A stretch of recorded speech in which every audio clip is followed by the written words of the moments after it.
ഒരു ദിവസം 11 മണിയാകുമ്പോഴേക്ക് 30,000 രൂപ ക്രെഡിറ്റ് ആവുന്ന ഒരു ഫീൽ. നമ്മുടെ കഴിവുകൊണ്ടാണോ? അല്ല.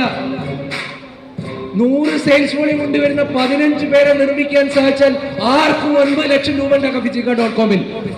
പക്ഷെ അതിനൊന്ന് ഒരുമ്പിട്ട് ഇറങ്ങണം.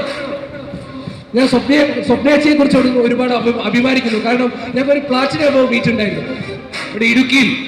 അപ്പൊ ഞങ്ങൾ എല്ലാവരും വണ്ടിയിലാണ് വന്നത്. സ്വപ്നേച്ചിന്റെ അങ്ങോട്ട് പോകുന്നു, വേഗം തൂക്കി. ഞാൻ പറഞ്ഞു, സ്വപ്നേച്ചി നിങ്ങൾ വരുന്നില്ലെന്ന് ചോദിച്ചു. അല്ല, എനിക്കിവിടെ ഒരാളെ കാണാണ്ട്.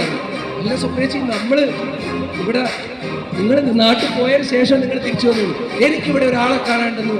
ഒരു ഫയർ ഉണ്ടല്ലോ, ആ ഫയർ എന്ന് ഭർത്താവിന്റെ കഴുത്ത് കിടക്കുന്ന മാല മകന് ബാംഗ്ലൂര് ഒരു ബേക്കറി വെച്ചു കൊടുത്തു, സ്വന്തമായിട്ട് വീട്, പിന്നെ 25,000 സാരി അല്ലാണ്ടൊന്നും ഉടുക്കില്ല, റേഞ്ച്. ഇപ്പൊ ഞാൻ രാവിലെ ചോദിച്ചു അതിനെന്ത് റേറ്റ് ചെയ്യും? 6,000 എത്ര രൂപ അങ്ങനെ അതിരുമായിട്ടുണ്ട്. ഇനിയും 5,000 കുറഞ്ഞ സാരി ഉടുക്കില്ല.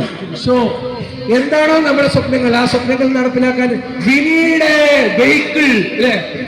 നമുക്ക് യാത്ര ചെയ്യേണ്ടത് യൂറോപ്പിലോട്ടാണ്. KSRTC ബസ് കയറിയിട്ട് കാര്യമുണ്ടോ? എത്തുമോ?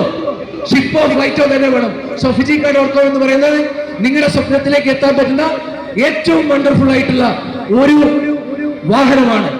AK-47 നിങ്ങളുടെ കയ്യിലുണ്ട്. നിങ്ങൾ ഒരു 25 പേര് അടിക്കാൻ വരിക, നിങ്ങൾ ഇത് തിരിച്ചു പിടിച്ച് അടിക്കാൻ നിന്നാൽ നിങ്ങളുടെ അവസ്ഥ എന്തായിരിക്കും? നിങ്ങൾ തീരും ഇല്ലേ? സോ ഒരു ഉപകരണം കയ്യിൽ കിട്ടിയിട്ട് കാര്യമല്ല, ആ ഉപകരണം എങ്ങനെ ഓപ്പറേറ്റ് ചെയ്യണമെന്ന് പഠിക്കണം. ശരിയാണോ അല്ലേ? സോ fijika.com നമ്മളെ ആരെയും രക്ഷപ്രഭുവാക്കില്ല. സോ fijika.com-ലൂടെ നമ്മൾക്ക് രക്ഷപ്പെടാൻ സാധിക്കണമെങ്കിൽ നിങ്ങൾക്ക് വേണ്ടത് കറേജ് ആണ് അല്ലേ? ലോകത്തിലെ ഏറ്റവും ശക്തിയായിട്ടുള്ള വനിത സ്പേസിൽ പോയി, അവിടെ ഫ്രീ പോയി, 9 മാസത്തിന് ശേഷം തിരിച്ചു വന്നു കഴിഞ്ഞ ദിവസം. അങ്ങനെ സുനിത വില്യംസ് ഒക്കെ ഉള്ള നാടാണ് നമ്മളുടെ ഈ ലോകം. അത്രയും പവർഫുൾ ആയിട്ട് ഡിസിഷൻ എന്ന് പറഞ്ഞാൽ, കറേജ് എന്ന് പറഞ്ഞാൽ, മോശപ്പെട്ട സമയത്ത് പേടിക്കാതിരിക്കുന്നവരും ധൈര്യം കാണിക്കുന്നവർക്കുള്ളതാണ് ഈ ലോകം എന്ന് ഒന്നുകൂടി ഉറക്കെ പ്രഖ്യാപിച്ചുകൊണ്ട് ഇന്ന് ഇവിടെ എത്തിച്ചേർന്ന എല്ലാ ആളുകൾക്കും, മാനേജ്മെന്റ് സൈഡിൽ വന്നിട്ടുള്ള എല്ലാ ആളുകൾക്കും, അതിനേക്കാൾ ഒക്കെ ഉപരി ഈ ബിസിനസ് എന്താണെന്ന് മനസ്സിലാക്കുന്നതിന് വേണ്ടി ഇവിടെ എത്തിയിട്ടുള്ള പുതിയ ആളുകൾ, നിങ്ങളോടൊന്നേ എനിക്ക് പറയാനുള്ളൂ, നിങ്ങൾക്ക് ചെയ്യാം, ചെയ്യാതിരിക്കാം.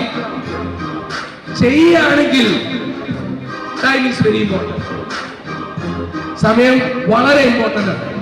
സോ അതുകൊണ്ട് take a decision, make a decision. എപ്പോഴും പറയാറുള്ള പോലെ ഒരു വാചകം പറഞ്ഞാണ് വൈൻഡപ്പ് ചെയ്യാറുള്ളത്. The moments of decision destiny shaped. തീരുമാനമെടുക്കുന്ന സമയമാണ് നമ്മുടെ ജീവിതത്തിലെ വിധി നിർണ്ണയിക്കുന്നത്. അങ്ങനെ തീരുമാനമെടുത്ത ഒരു ദിവസം എനിക്കും ഉണ്ടായിരുന്നു. 1.5 വർഷം കഴിഞ്ഞു ഈ ബിസിനസ് കഴിഞ്ഞ സമയത്ത്. fijika.ലെ ഓഫീസിൽ നിന്ന് ഞാനൊരു തീരുമാനം എടുത്തു. ഒന്നുകിൽ ഞാൻ fijika ചെയ്യും, അല്ലെങ്കിൽ ഞാൻ സ്റ്റോപ്പ് ചെയ്യും. അങ്ങനത്തെ ഒരു ഡിസിഷൻ എടുത്തതിനു ശേഷമാണ് വലിയൊരു മാറ്റം എൻ്റെ ലൈഫിൽ ഉണ്ടായത്. സോ അതുപോലെ നിങ്ങൾക്കും വലിയ മാറ്റങ്ങൾ ഉണ്ടാക്കാൻ, ഒരു ഡിസിഷൻ എടുക്കാൻ, ഒരു തീരുമാനം എടുക്കാനുള്ള ദിവസമായിട്ട്, ദിനമായിട്ട്, സമയമായിട്ട് ഈ നിമിഷം മാറട്ടെ എന്ന് പ്രത്യാശിക്കുന്നു. Wish you all the best. ജയ് fijika.com.